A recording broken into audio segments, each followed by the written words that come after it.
Что делать, если скрипит дверь в Deo Lanos? Для начала проверяем смазку в петлях.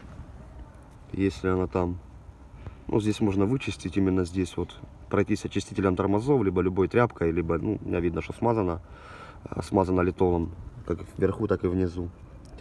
Также, что может скрипеть, это наш ограничитель хода двери, а сам он и скрипит. То есть я его протер тряпкой, обычной тряпкой протираем. Значит, пробовал я мазать литолом или солидолом. И солидолом и литолом пробовал. Ну, это помогает, но помогает ненадолго.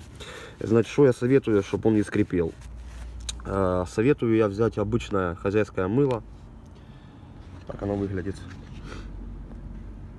Обычное мыло белое. Вот.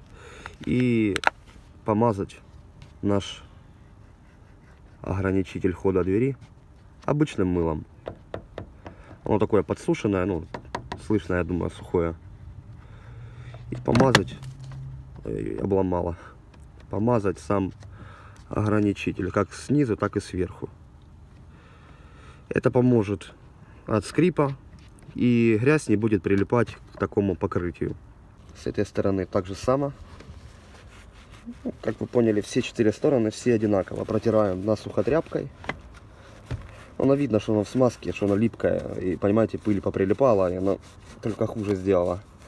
То есть она помогает ненадолго. Солидол, литол и прочая смазка.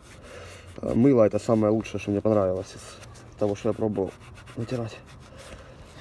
Так, вот вытерли насухо, вот видим, он чистый. И так же само берем кусочек мыла обычного белого и производим натирку мылом.